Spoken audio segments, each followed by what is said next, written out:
So today, we're going to talk about a wild story. It's about a company called Builder.ai. They had this incredible promise. What if anyone could build an app just using AI? They became this billion-dollar darling backed by some of the biggest names in tech. But as you can probably guess, what was going on behind the curtain was, well, something else entirely. Let's get into it. All right, so let's set the scene. It's the summer of 2023, right at the peak of the AI hype cycle. Hundreds of employees from Builder AI are getting flown out to Vietnam, put up in a five-star hotel, all for this massive, lavish corporate retreat. They're popping champagne, celebrating a huge new investment, and basically feeling like they're on top of the world.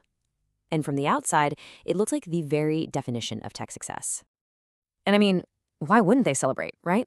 The company had just locked down $250 million from huge players like Microsoft and SoftBank. That investment pushed their valuation to a staggering $1.5 billion. That's billion with a B. They were officially a tech unicorn, and they were riding this massive wave of AI hype that was sweeping the globe. But here's the thing. That whole triumphant image, it was basically a mirage. Behind all that AI hype was a very different story. So the big question is, how on earth did this startup manage to fool some of the smartest, most powerful investors in the entire world? Okay, let's break this thing down. To really get what was going on, we have to rewind a bit, back to the very beginning. When the company wasn't even called Builder.ai yet, it was called Engineer.ai. And it all started with this promise that was just so simple, so powerful, and you know what? So incredibly appealing. The core pitch was honestly brilliant. They wanted to democratize software development. The idea was that you, with zero technical skills, no coding knowledge whatsoever, could finally bring your amazing app idea to life. You just come up with the vision and the AI does all the heavy lifting. I mean, what a revolutionary concept, right? And to sell this vision, the founder, Sachin Devdagol, he came up with the perfect metaphor. He told everyone in pretty much every interview that building an app on his platform was as easy as ordering a pizza. Seriously, you just pick your features like they're toppings, and then boom, the app gets delivered. It was so simple, so powerful, and man, did it work. People ate it up. And when you looked at their process, it seemed so incredibly straightforward. Step 1, you chat with their AI Natasha. Step 2, you get a fixed price and a timeline. Then, their platform's AI supposedly assembles your app from all these pre-built features, kind of like snapping Lego blocks together. Finally, a few human specialists come in for the finishing touches. It all sounded so simple, so clean, and most importantly, almost completely automated. But here it is, the magic number, the absolute heart of their entire pitch, 80%. The company claimed that a full 80% of all the development was handled by AI. Humans, they were just there for that last little bit of polish.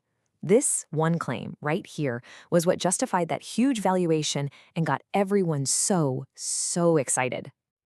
So with this amazing story in his back pocket, Dougal was ready to go fishing for some serious cash. And he knew something crucial about the world of venture capital. A great story, a killer pitch, is often way more important than an actual proven product.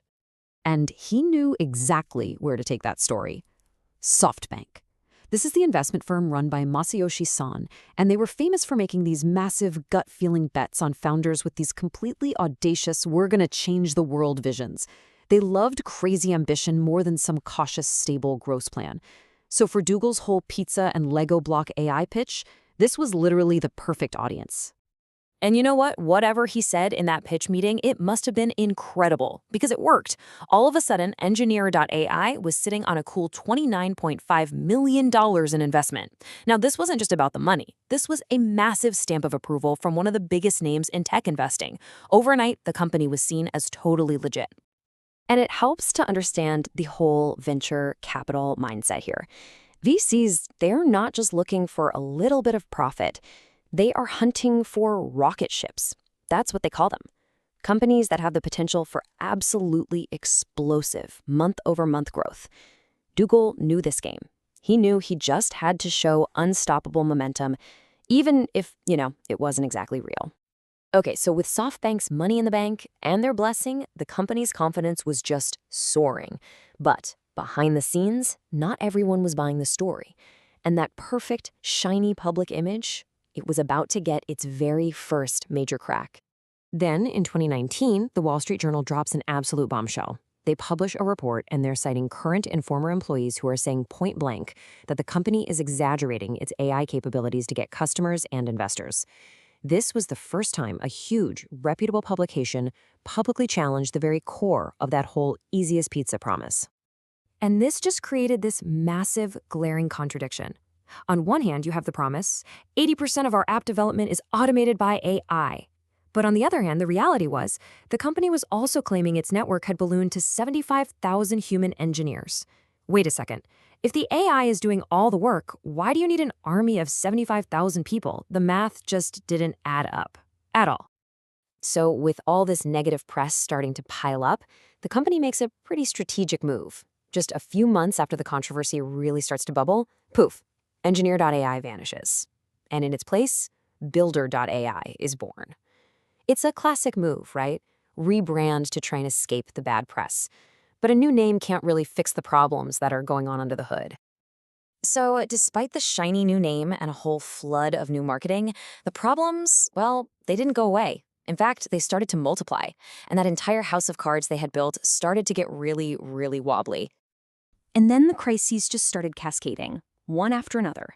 A former executive files a $5 million lawsuit claiming he got fired just for questioning the AI. The company goes for months without a CFO, which in the business world is a huge red flag. Then authorities in India start looking into a money laundering scheme, and, to top it all off, a key creditor just pulls out, taking $37 million with them. It was a total perfect storm. Now, probably the most serious allegation of them all was this specific type of accounting fraud called round-tripping. What is that? Well, essentially, the company was accused of faking a whole series of transactions to make it look like they were earning way, way more money than they actually were. It's a way to create the illusion of a profitable, growing business, which, of course, is exactly what investors are looking for.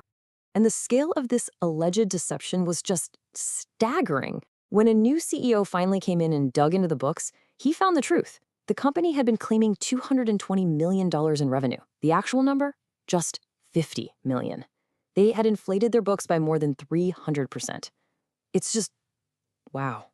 So, with the real story about its finances and its technology finally starting to come out, the company that once looked completely unstoppable, well, it entered a death spiral. And the end came really, really fast. In March of 2025, Dougal steps down as CEO, but in this bizarre move, he renames his title to Chief Wizard. A month later, the new leadership uncovers the real revenue numbers. And by May, it's all over. Operations grind to a halt, and nearly 1,000 employees around the world lose their jobs.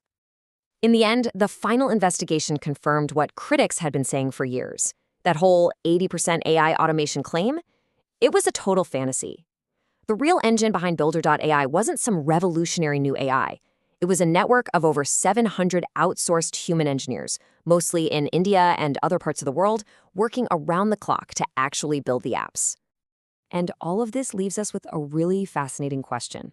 I mean, Builder AI was clearly built on a foundation of deception, right? But was the core idea itself a lie? Think about it. Today, the CEO of Salesforce is saying that AI is already doing 30 to 50% of the coding work in his company. So maybe the vision behind Builder AI wasn't a total fraud after all. Maybe it was just a vision that was, 5 years too early. Definitely something to think about.